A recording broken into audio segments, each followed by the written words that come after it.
નમસ્કાર. આજે આપણે ધોરણ 1 અધ્યયન સંપૂર્ણ ગુજરાતી દ્વિતીય સત્ર ધોરણ 1 નો એકમ 5 લપલપ્યો કાચબો આ એકમની આપણે ચર્ચા કરીશું. સાથે સાથે આપણે લેખન કાર્ય પણ કરીશું. તો સૌથી પહેલા આપણે પહેલી પ્રવૃત્તિ છે કે જમીન પર બેઠા બેઠા હવામાં સાયકલ ચલાવવાની પ્રવૃત્તિ કરવાની છે. એના પછી છે એક સરસ મજાનું ગીત છે અને સુંદર રીતે એનો પઠન પણ થઈ શકે. ગાન, જીલગાન અને સમૂહ ગાન કરવામાં બહુ સરસ મજા આવે એવું ગીત છે. તો આપણે એ ગીતનું આપણે પહેલા ગાન કરીએ.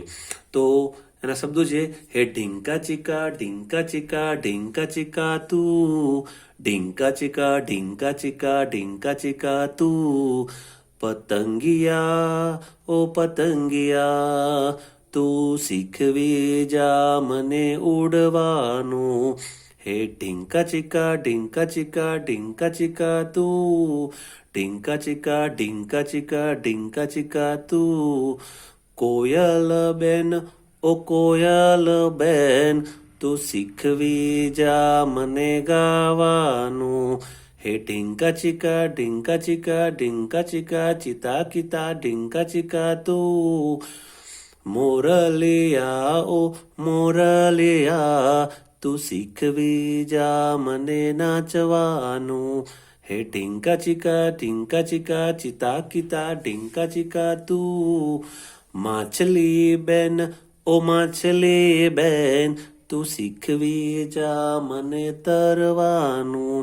હે ઢીંકા ચીકા ઢીંકા ચીકા ચીતા કીતા ઢીંકા ચીકા તું, ઢીંકા ચીકા ઢીંકા ચીકા ઢીંકા ચીકા તું, લપ લપિયા ઓ બક બકિયા તું શીખવી જા ચૂપ રહેવાનું. હે ઢીંકા ચીકા ટીચા કીચા ઢીંચા કીચા તું. આ રીતે એક સરસ મજાનું ગીત છે. એનું સમૂહમાં જેલગાન પણ કરવાનું છે અને સમૂહ ગાન પણ કરવાનું છે. એટલે બહુ સરસ મજાની કવિતાનું આપણે પઠન કર્યું, ગાન કર્યું. અને હવે આપણે આ પ્રવૃત્તિ છે એને નીચે આ દોરવાનું છે, તો આપણે નીચે દોરી દીધું છે. એના પછી ચિત્રો જોવાનું છે અને સરખામણી કરવાની છે. ચિત્રની સરખામણી, ચિત્ર 1, 2, પહેલું જે ચિત્ર આપ્યું છે, બીજું ચિત્ર આપ્યું છે, ત્રીજું ચિત્ર અને ચોથું ચિત્ર, એના આધારે આપણે ચિત્ર કેલેન્ડરનો ઉપયોગ કરીશું. એટલે સરસ મજાની આ વાર્તા છે. આ વાર્તાનું બાળકો પાસે વાતચીત કરાવવાની છે. એમાં સસલોભાઈ અને ઉંદરભાઈ બે બેઠા હોય છે અને વાઘભાઈ અચૂંતો હુમલો કરે છે એટલે સસલુભાઈ ભાગી જાય છે અને ઉંદર એમના હાથમાં પકડાઈ જાય છે. એટલે પછી સસલું ગોફણ વડે નારિયેળ તોડે છે અને એ નારિયેળ સીધા વાઘ ઉપર પડે છે અને વાઘભાઈ બૂમ પાડે છે અને હાથમાંથી ઉંદરભાઈ છટકી જાય છે અને આ રીતે બંનેનો જીવ બચી જાય છે. આ પ્રકારની વાતચીત કરવાની છે. કયા ચિત્રમાં શું છે એ વગેરે. બોર્ડ બુક નંબર 11માં જળચર જીવોનો પરિચય કરાવવાનો છે કે પાણીમાં રહેતા જે જીવો છે એ બોર્ડ બુક 11માં આપેલા છે. અહીંયા આપણે ટ લખવાનું છે. એ રીતે ત્રીજી પ્રવૃત્તિ છે, એમાં આપણે વર્તુળ દોરી વિદ્યાર્થીઓને ઊભા રાખવાના છે અને દરિયાઈ જીવ વિશે બોલવાનું છે અને વર્તુળની અંદર આવવું. જો દરિયામાં નહીં રહેતા હોય એ બોલીએ તો વર્તુળની બહાર નીકળી જવું. આ રીતે આપણે એક રમત રમાડવાની છે. એના પછી છે લપલપ્યો કાચબો. સરસ મજાની વાર્તા છે. આ વાર્તા આપણે સંભળાવવાની છે, બાળકોને વાંચી સંભળાવવાની છે અને મૌખિક પણ આપણે કહીશું. તો સરસ મજાની વાર્તા છે, આપણે થોડી વાંચી લઈએ. એક તળાવ હતું, તળાવમાં એક કાચબો રહે, તેને બોલ બોલ કરવાની ટેવ. કોઈ ન મળે તો એકલો એકલો પણ બોલ્યા કરે. એકવાર માનસરોવરના 2 હંસ તળાવ પાસે આવ્યા. એમને તો તળાવ ગમી ગયું, એ તો તળાવ કાંઠે જ રહી ગયા. પેલા બડબડિયા કાચબાને તો હંસો સાથે ભાઈબંધી થઈ ગઈ. કાચબો હંસો સાથે ફરવા જાય, તરવા જાય. કાચબો વાતો કહ્યા કરે, હંસો વાતો સાંભળ્યા કરે. ઉનાળો આવ્યો એટલે હંસો માનસરોવર જવા તૈયાર થયા. કાચબાને માનસરોવર જોવાનું મન થઈ ગયું. એણે તો હંસોને કહ્યું, મારે આવવું છે, મારે માનસરોવર જોવું છે. હંસો કહે, પણ અમે તને કેમ કરીને લઈ જઈએ? તને ઉડતા તો આવડતું નથી. કાચબો કહે, કોઈ ઉપાય કરીને પણ મને લઈ જાઓ. હવે તો આપણે ભાઈબંધો કહેવાઈએ. હંસોએ એક ઉપાય કર્યો. એ તો એક લાકડી લઈ આવ્યા. તેમણે લાકડીને 2 છેડેથી ચાંચ વડે પકડી. કાચબાને મોઢા વડે વચ્ચેથી લાકડી પકડાવી. સાથે સાથે એમણે શરત કરી. તેમણે કાચબાને કહ્યું કે તારે બોલ બોલ કરવાની ટેવને ભૂલવી પડશે. ખબરદાર, જો મોઢું ખોલ્યું છે તો. હંસો તો ભાઈ ચાંચોમાં લાકડી પકડીને ઉડ્યા. સાથે કાચબાભાઈ પણ. રસ્તામાં મોટા મોટા જંગલો, મોટા મોટા સરોવરો અને મોટા મોટા પહાડો આવ્યા. મોટી મોટી નદીઓ પણ આવી, રસ્તામાં એક ગામ પણ આવ્યું. ગામ લોકોએ ઊંચે નજર કરી કાચબાભાઈને ઉડતા જોઈ સૌ હસવા લાગ્યા. કાચબાભાઈની નજર પડી, એમને થયું ગામ લોકો તેને કંઈક ગામ લોકોને કંઈક સંભળાવું. પણ જેવા કંઈક બોલવા ગયા એવી જ લાકડી તેના મોઢામાંથી છૂટી ગઈ અને તેઓ જમીન પર પડ્યા. આમ લપલપ્યો કાચબો છે એની સરસ મજાની વાર્તા છે. એમાં લ, ટ, ચ અને ખ જે શબ્દો આવે છે એની બાળકોને ઓળખ કરવાની છે અને અહીંયા એના વિશે પર વાતચીત કરવાની છે. હવે 5મા નંબરની પ્રવૃત્તિ છે, એમાં કાચબો, હંસ કે લોકો કોણ બોલી શકે છે એ આપણે જોવાનું છે. એમાં કહે છે કે મને તો માનસરોવર જવાની બહુ જ ઈચ્છા થઈ છે. તો કાચબો બોલે છે, પણ તું બહુ બોલ ન કરતો હો, આવું હંસ કાચબાને કહે છે. એટલે હંસ બોલે છે. જુઓ કાચબો ઉડે, આવું લોકો બોલશે. બચાવો બચાવો બચાવો, તો જ્યારે કાચબાભાઈના મોઢામાંથી લાકડી છૂટી જશે એટલે કાચબો બોલશે. તે તમારા માનસરોવરનું પાણી કેવું હોય? એટલે કાચબો હંસને પૂછે છે, એટલે કાચબો બોલશે. મને તો ક્યાં બોલવાની ટેવ છે, આવું કાચબો બોલશે કે હું તો બોલતો નથી વધારે. કાચબાને લઈ જવા માટે આપણે શું કરીશું, આવું હંસ બોલશે. અને આ રીતે પછી ટ અને ડ દોરવાના છે. 6ઠ્ઠા નંબરમાં જો વાત સાચી હોય તો ઉડવાનો અભિનય કરવાનો છે, અને વાત ખોટી હોય તો તરવાનો અભિનય કરવાનો છે. તો કાચબો કૂવામાં રહેતો હતો, તો કાચબો કૂવામાં નહોતો રહેતો, તો આપણે જો ખોટી વાત હોય તો તરવાનો અભિનય કરવાનો. કાચબો બોલ કરવાની ટેવ હતી, તો વાત સાચી છે. હંસો માનસરોવરથી આવ્યા, વાત સાચી છે, તો આપણે ઉડવાનો અભિનય થશે. કાચબાને હંસો સાથે દુશ્મની થઈ અને આ દોસ્તી થઈ હતી, તો ખોટી વાત છે, માટે આપણે તરવાનો અભિનય કરીશું. હંસો કાચબાની વાતો સાંભળતા, તો સાચી વાત છે, તો ઉડવાનો અભિનય થશે. શિયાળાને કારણે હંસો સરોવર જવા નીકળ્યા, તો વાત ખોટી છે, માટે તરવાનો અભિનય કરીશું. કાચબાએ મોંમાં લાકડી પકડી, તો સાચી વાત છે, ઉડવાનો અભિનય થશે. કાચબાને ઉડતો જોઈ ગામ લોકો હસવા લાગ્યા, તો ગામ લોકો હસવા લાગ્યા એ વાત સાચી છે, તો ઉડવાનો અભિનય થશે. કાચબાના મોંમાંથી લાકડી છૂટતા હંસો જમીન પર પડ્યા, હંસો જમીન પર નથી પડ્યા, કાચબો ભાઈ પડ્યા હતા જમીન પર, એટલા માટે તરવાનો અભિનય થશે. કાચબો લપલપ્યું હતું, સાચી વાત છે, એટલે ઉડવાનો અભિનય થશે. અહીંયા ચિત્રો જોઈને ક્રમ આપવાના છે. તો પહેલા ચિત્રમાં હંસો આવે છે એટલે કાચબાની દોસ્તી થાય છે, તો 1 નંબર આપીશું. બીજા ચિત્રમાં કાચબો હંસભાઈને કહે છે કે મને તમારી સાથે માનસરોવર લઈ જાઓ. હંસો યુક્તિ કરી અને કાચબાભાઈને એક લાકડી વડે મોઢામાં પકડાવી અને 2 ચાંચ વડે તેમને પકડી અને પછી લઈ જાય છે, એટલે 3 નંબર આપીશું. અને ચોથા ચિત્રમાં કાચબાભાઈ નીચે પડી જાય છે, મોંમાંથી લાકડી છૂટી જાય છે. આ રીતે ફૂટરમાં આપણે આ રીતે દોરી દેવાનું. એના પછી છે 8મા નંબરની પ્રવૃત્તિ, ઘટના કયા ક્રમમાં થઈ હતી તે કહેવાનું છે અને ક્રમ લખવાનો છે. તો અહીંયા ત્રણ ઘટનાઓ આપી છે. તો પહેલી ઘટના છે કાચબો અને હંસો વચ્ચે દોસ્તી થઈ. બીજી ઘટના છે કાચબાને લઈ હંસો ઉડ્યા. અને ત્રીજી ઘટના છે તડામ દઈ કરતો કાચબો પડ્યો. એટલે 1 નંબર આ આવશે, 2 નંબર અને 3 નંબર આવશે. એવી રીતે આ જ પ્રવૃત્તિ 8ની જે ઘટનાક્રમ છે ને, 1 નંબર અહીંયા લખવાનો છે, 2 નંબર અહીંયા લખવાનો છે અને 3 નંબર અહીંયા લખવાનો છે. હવે એના પછી આગળ છે કે સાંભળો અને શોધો. તો અહીંયા ટોપી આપેલી છે, અહીંયા ત્રાજવું આપેલું છે, અહીંયા ડૉક્ટરનું સ્ટેથોસ્કોપ આપેલું છે, અહીંયા હળ આપેલું છે અને શિક્ષકનું બ્લેકબોર્ડ આપેલું છે. એના દ્વારા આપણે વ્યવસાયકારોની ઓળખ મેળવવાની છે. તો પોલીસ છે, સોની છે, પછી અહીંયા છે ડૉક્ટર છે, ખેડૂત છે અને શિક્ષક છે. આ રીતે બોર્ડ બુકમાં પણ વ્યવસાયકારો આવેલા છે, એટલે વ્યવસાયકારોનો આપણે બોર્ડ બુકનો ઉપયોગ કરીને પણ વ્યવસાયકારોની ઓળખ આપણે કરાવી શકીએ. હવે પ્લાસ્ટિકના ડબ્બામાં રહેલા વાર્તાના ફ્લેશ કાર્ડનો ઉપયોગ કરી અને જૂથ પાડી અને ચિત્ર જોઈને વાર્તા કહેવાનું પણ બાળકોને કહી શકવાનું છે. હવે 12મા નંબરમાં છે, જો શબ્દમાં લ આવતો હોય તો તાળી પાડો, જો શબ્દમાં ટ આવતો હોય તો ચપટી વગાડવાનું છે, અને બંને આવે તો તાળી અને ચપટી બંને વગાડવાનું છે. એટલે લ, ટ, ચખની ઓળખ પણ સાથે સાથે બાળકોને થઈ જશે. અહીંયા લ લખવાનું છે. 13મા નંબરમાં અક્ષરના ખાનામાં અક્ષરનું પત્તું મૂકવાનું છે, કે જે અક્ષર હોય એ ખાનામાં પત્તું લખેલું હોય. લ લખેલું હોય તો એમાં જે લ લખેલું પત્તું ત્યાં મૂકવાનું. આ રીતની રમત રમાડવાની છે. 14 નંબરની પ્રવૃત્તિ છે, એમાં લટ ચખ અને 2 માત્રા જે આવતી હોય એવા ફરતે ગોળ કરવાનું છે. તો અહીંયા આપણે લ આપેલું છે તો લ ઉપર ગોળ કરીશું, અહીંયા લ આવેલું છે લ ઉપર ગોળ કરીશું, લ અને લ, અને કોઈ પણ 2 મનગમતા શબ્દો આમાંથી જોઈ અને અહીંયા નીચે મેં અહીંયા બાજુમાં લસણ અને તિલક લખેલા છે. ટ, તો ટ વાળા શબ્દો ઉપર આપણે ગોળ કરીશું. ટ જાય છે તો ટ ઉપર ગોળ કરીશું. આ ટ ઉપર આપણે ગોળ કરી અને પછી બે શબ્દો આપણે અહીંયા લખ્યા છે ટપાલી અને વાટકી. પછી ચ વાળા શબ્દો, તો ચ જો આવ્યો હોય તો આપણે ગોળ કરીશું.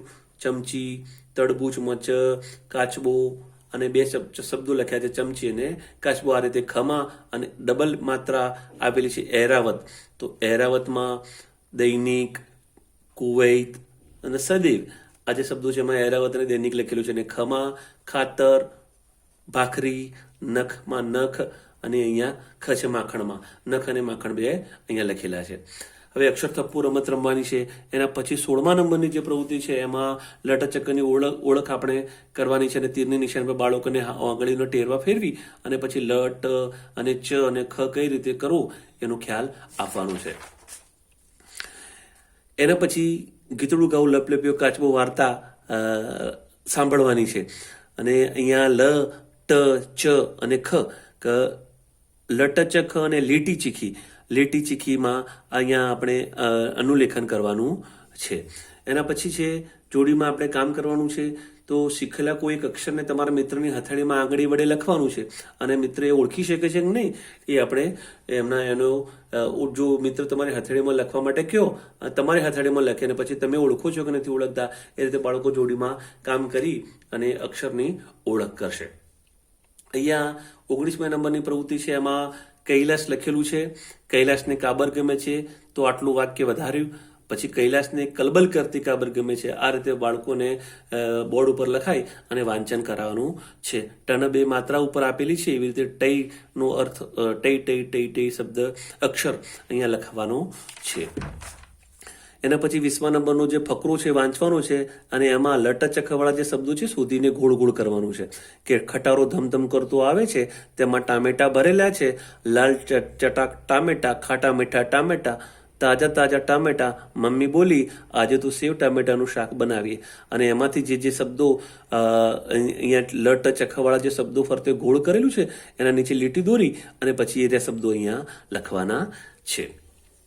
પછી 21મા નંબરની પ્રવૃત્તિ છે કે બે માત્રા જોડાયેલી હોય તેવા અક્ષરના ફરતે ગોળ કરવાનું છે. તો જે બે માત્રા જોડાયેલી છે એવા તમામ શબ્દોમાં આપણે ગોળ કરેલું છે. તો પૈસા છે, સન બે માત્રા છે, સૈનિક, ઐરાવત, પપૈયું, સદૈવ, જૈવિક, વૈદ, નૈતિક, ચૈતર અને વૈદિક. અને માત્રાવાળા શબ્દ નીચે લીટી કરો અને એને બાજુમાં લખવાનું છે. તો બે માત્રાવાળા શૈલેષને મોટા થઈને સૈનિક થવું છે. તો શૈલેષ અને સૈનિક, સૈનિક નીચે આપણે લીટી દોરી તો શૈલેષ અને સૈનિક લખ્યું. પછી તે દૈનિક કસરત કરે છે તો દૈનિક બે વખત લખ્યું.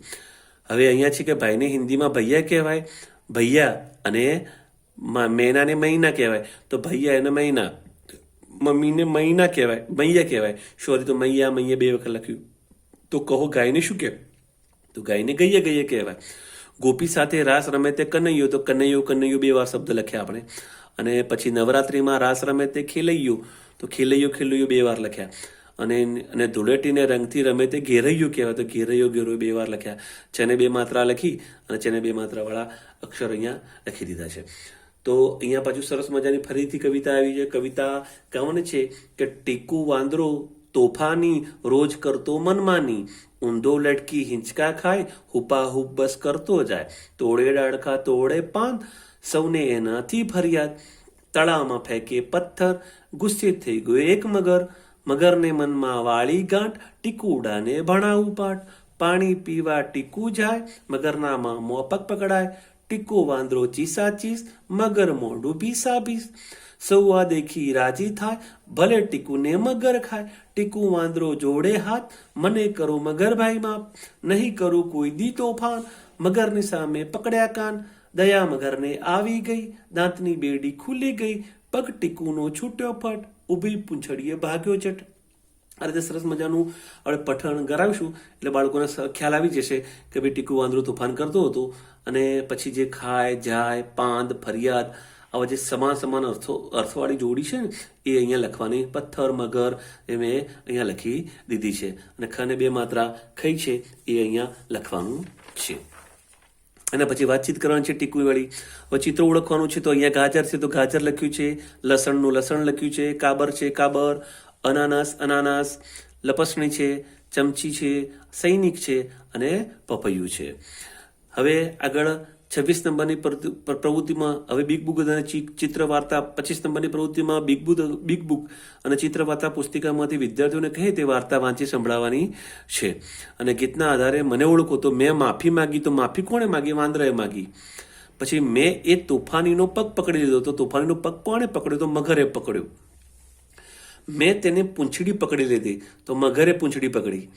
મારાથી સૌ હેરાન થઈ ગયા, તો કોનાથી હેરાન થયા? વાંદરાથી. બધા કહે તોફાની હતો.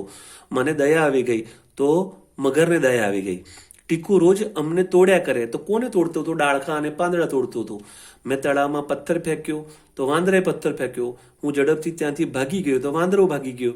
અને ટીકુએ અમને તળાવમાં ફેંકી દીધા, તો પથ્થર ફેંકી દીધા. પથ્થર એમ કહેશે કે મને તળાવમાં ફેંકી દીધા. આ ચિત્ર કવિતાની લીટી કઈ લીટી સાથે જોડાય છે? તો અહીંયા જુઓ, હાથ જોડીને ઊભો છે, તો મનો કરો મગરભાઈ માફ, એ લીટી આવશે. પછી અહીંયા દાંતની બેડી ખુલી ગઈ, મગરનું મોઢું ખુલી ગયું, એટલે વાંદરાભાઈ છૂટી ગયા. પછી તળાવમાં ફેંકતો હતો પથ્થર, તો તળાવમાં ફેંકે પથ્થર. અને પછી મગરના મોંમાં પગ પકડાય, જો વાંદરાભાઈનો પગ મગરના મોંમાં પકડાય, તો એ લીટી અહીંયા લખીશું. અને ઊંધો લટકી હિંચકા ખાય, તો વાંદરાભાઈ ઊંધા લટકી અને હિંચકા ખાતા હતા, એ લખ્યું છે. મૈયા શબ્દ અહીંયા લખી દેવાનું છે. અને પછી 28 નંબરની પ્રવૃત્તિ છે, એમાં કોણ ખૂબ તોફાન કરતું હતું? તો વાનર કરતું હતું. અહીંયા જુઓ, વનાર છે અને વાનર છે, તો અહીંયા વાનર આવશે. વાંદરાને કોણે પાઠ ભણાવ્યો? તો મગરે ભણાવ્યો, તો મરગ છે અને અહીંયા મગર છે. વાંદરો શું પીવા તળાવમાં ગયો? તો પાણી પીવા ગયો, તો પીણા નહીં આવે, અહીંયા પાણી આવશે. વાંદરો મગરથી ડરીને શું કરવા લાગ્યો? તો ચીસાચીસ કરવા લાગ્યો. સાચી સચી નથી, પણ ચીસાચીસ છે. એ શબ્દ અહીંયા આપણે મેં લખ્યો છે. અહીંયા હવે ક્રમ ગોઠવવાના છે કે લારીમાં લાલ લાલ શું મળે? તો ટામેટા છે, તો 1 નંબર અહીંયા આપ્યો. મારા આંગણે, તો 2 નંબર ચીચી કરતી ચકલી આવી, તો 2 નંબર અહીંયા આપ્યો. ખિસકોલી વારંવાર શું કરતી હતી? તો બદામ ખાતી હતી, તો 3 નંબર આપેલો. રોહિત ટેનિસનો ખેલાડી છે, તો અહીંયા 4 નંબર આપેલો જ છે. ટીકુ વાંદરો કવિતામાંથી લટ ચખાવાળા આવતા શબ્દો શોધીને લખવાના છે. તો ટીકુ વાંદરો જે કવિતા છે એમાંથી લટ ચખાવાળા જે શબ્દો છે એ શબ્દો શોધી અને આપણે અહીંયા લખીશું. મેં શબ્દો લખેલા નથી, આપ આપણી રીતે લખી દેજો. અહીંયા લીકો સખી છે, તો ખી સ કોલી, તો અહીંયા ખિસકોલી લખેલી છે. 31 નંબરની પ્રવૃત્તિ છે, તો મને લાડુ ભાવે છે. તો અહીંયા લાડવા છે ને, એ અહીંયા વાક્ય અને શબ્દ જોડવાના છે, તો વાક્ય અને શબ્દ જોડવાના છે. અહીંયા લાડવા, તો અહીંયા 2 વાર આપણે લાડવા પાછા લખી દઈશું. લાડવા. ટામેટું ખાટું મીઠું હોય છે, તો ટામેટું, તો અહીંયા ટામેટું 2 વાર લખવું પડશે આપણે. ટામેટું. મારા ઘરે ચકલી આવે છે, તો અહીંયા ચકલી, તો ચકલી. બરાબર છે. ખટારો, અહીંયા ખટારો, તો ખટારો શબ્દ 2 વાર આપણે લખી દઈશું. ખટારો. અને અહીંયા ખૂટતા અક્ષરો આપણે ટામેટું, ખટારો, ખ લખવાનું, અહીંયા લાડવા લખવાના, અહીંયા ચકલી લખવાનું. હવે ખૂટતું અક્ષર મૂકી શબ્દનો વાંચવાનો છે. અહીંયા જો લસણ, તો લ મૂકવાનું, લસણ થઈ જશે. ટામેટાનું ટા મૂકીશું, ટામેટું થઈ જશે. સૈને 2 માત્રા કહીશું, એટલે સૈનિક થઈ જશે. અને ખાટલો થઈ જશે. અહીંયા લખોટી લ લખીશું. અહીંયા ખટારા માટે ખ ટા લખીશું. અને અહીંયા ચકલી માટે ચ ક અને લી, ચ અને લી લખીશું. અને અહીંયા ચોકલેટ છે માટે ચોકલેટ લખીશું. ચિત્રો જુઓ અને કોણ શું કરે છે? તો અહીંયા મોર નાચે છે અથવા કળા કરે છે. આપણે બંનેમાંથી ગમે તે એક લખાવી શકાય. છોકરી શું કરે છે? તો છોકરી દોડે છે. અહીંયા વાંચવાનું છે સૈનિક, લસણ, ચોકલેટ અને ખટારો. એના પછીની પ્રવૃત્તિ છે 34 નંબર, તો એના પહેલા ગાય શું કરે છે? ગાય ઘાસ ખાય છે. અને છોકરું શું કરે છે? છોકરું રડતું દેખાય છે, આપણે રડે છે લખાઈ શકું. અને ખાલી જગ્યામાં આપણે સાચો શબ્દ લખવાનો છે. તો દાદાજીની લાકડીનો ઘોડો, તો લાકડી શબ્દ અહીંયા લખીશું. આ લાકડા નહીં આવે. મારી પાસે લાકડાનું ટેબલ છે, તો ટેબલ આવશે, ટેબલો નહીં આવે. ચમચીથી ખીર ખાઉં છું, તો ચમચી આવશે. બા મને લખોટી આપે છે, તો લખોટી આપશે, લખાટી નહીં આવે. લીલા જલેબી ખાય છે, તો જલેબી આવશે. જબેલી નહીં આવે. તે રસ પીવે છે, અમે રસ પીએ છીએ, તો તે રસ પીએ છે આવશે. અહીંયા સાંભળીને લખીને વાંચવાનું છે. તો ચમચી, તો અને ભેગું વાંચવાનું ચમચી. ચમચી જગ્યાએ ચમચી. વટાણા. સૈનિક, તો સૈનિક. ખમણ, તો ખમણ. અહીંયા ચકલી વાંચવાનું. લાકડી. ટપાલી ભેગું થઈ જશે. નખ ભેગું થઈ જશે. અહીંયા એકમ 5ની અર્લી લીડર વાંચવાની છે આપણે. તેમાં આવતા શબ્દો અને વાક્યો સ્લેટને નોટબુકમાં લખવાના છે. અને 37 નંબરની જે પ્રવૃત્તિ છે એમાં આપણે જુઓ, તબડક તબડક ચાલું છું, ચણા ઘાસ ખાઉં છું, ગાડીએ જોડાઉં છું, બોલો ભાઈ હું કોણ છું? તો ઘોડો. ઝાડે ઝાડે કૂદું છું, હુપાહુ બોલું છું, માણસ જેવું રૂપ મારું, બોલો ભાઈ હું કોણ છું? તો અહીંયા વાંદરો છે. પાપા પગલી પાડું છું, અંધારામાં ભાડું છું, મેવ મેવ કરું છું, બોલો ભાઈ હું કોણ છું? તો બિલાડી. અને વહેલી સવારે ઉઠું છું, સંધ્યા ટાણે ડૂબું છું, સૌને ગરમી આપું છું, બોલો ભાઈ હું કોણ છું? તો એ સૂરજ છે. હવે અહીંયા આપેલા અક્ષરોની જગ્યા બદલાઈ ગઈ છે, તો તબડક અહીંયા આવશે. તો ગરમી, તો અહીંયા ગરમી થશે. અહીંયા સવારે, પછી હુપા હુપ, અને પગલી, અને અહીંયા થશે વહેલી. અહીંયા છૂટું પાડવાનું છે લાકડી અને ટપાલી. લાકડી શબ્દ અને ટપાલી શબ્દ બે છૂટા પડશે. એના પછી જો 37 નંબરની પ્રવૃત્તિની જેમ શબ્દો બનાવવાના છે, તો મગાલ છે તો લગામ થશે. પછી ચકલી, અહીંયા થશે લખોટી, અહીંયા સૈનિક બનશે, અહીંયા ખટારો થશે, અહીંયા ખજૂર થશે, અહીંયા લીમડો થશે, કૈલાસ થશે, દૈનિક થશે, અને ટપાલી થશે. બરાબર છે. આ રીતે આપણે લખવાનું છે. હવે લેના નામની ચકલી ચે ચે કરતી, તેને પપૈયું ખાવું ખૂબ ગમતું, તેને ગટુ નામની ખિસકોલી મળી, ગટુ ખિસકોલી ખે ખે કરતી, ગટુને ખાટી કેરી ખાવી ખૂબ ગમતી, તેમને લટુ નામની સસલી મળી, સસલી સે સે કરતી, લટુને રવૈયા ખાવા ખૂબ ગમતા, લેલાએ પપૈયું, ગટુએ ખાટી કેરી અને લટુએ રવૈયા ખાધા. આની સરસ મજાની જે ફકરો આપેલો છે એમાં ચ વાળા શબ્દો 3 છે, તો ચ વાળા શબ્દો આપણે શોધવાના છે. તો ચ વાળા 3 શબ્દો મળશે, ખ વાળા 13 શબ્દો મળશે, અને ટ વાળા આપણે શોધીશું તો 8 શબ્દો મળશે, અને લ વાળા 9 શબ્દો મળશે. ફકરામાં જે 2 માત્રા વાળા શબ્દો છે મેં અહીંયા લખ્યા છે, જો લેલા, પપૈયું, ખે ખે, રવૈયા, સહી સે, લેલાએ. બરાબર છે. અને ફકરામાં 2 માત્રાવાળા શબ્દોની આગળ, તો 2 માત્રાવાળા શબ્દોની આગળ જે શબ્દ હોય એ લખેલો છે મેં, જો ચકલી, ખિસકોલી, પછી જો પપૈયું છે તો તેને, એવો શબ્દ આપણે શોધી અને અહીંયા લખવાનો છે. જો અહીંયા છે લેલાએ તો ગમતા, ગમતા શબ્દ, જેની આગળ 2 માત્રાવાળા શબ્દ હોય એની આગળનો શબ્દ અહીંયા આપણે લખવાનો છે. તો લેલા નામની ચકલી, અહીંયા છૂટું પાડવું છે, લેલા નામની ચકલી. હવે કયા પક્ષીની વાત છે? તો ચકલીની વાત છે. અહીંયા કયા પક્ષીની વાત છે? તો ચકલી છે. ચકલી એટલે એકલું પક્ષી છે. કયા પ્રાણીની વાત છે? તો સસલી અને ખિસકોલી. ખિસકોલીનું નામ શું હતું? તો ગટુ નામ હતું. કયા ફળની વાત આવે છે? તો કેરી અને પપૈયાની વાત આવે છે. કેરી કેવી હતી? તો ખાટી હતી. આ રીતે. અને 40 નંબરની પ્રવૃત્તિમાં લટચખ અને ડબલ માત્રાવાળા જે શબ્દો છે એવા 6 શબ્દોનું વાક્યનું સૂત્ર લેખન તમારા શિક્ષક કરાવશે. એ રીતે આપણે અહીંયા લખવાનું છે, અને એમાંથી પછી તમારી જે પ્રવૃત્તિ થઈ હોય એમાંથી ગ્રેડ આપશે, અને નીચે એક જોક્સ આપેલો છે. આ રીતે આપણે એકમ પૂરો કરીએ છીએ. આશા રાખું છું કે આપને એકમ ગમ્યો હોય તો ચેનલને સબસ્ક્રાઈબ કરજો. ધન્યવાદ. Thank you.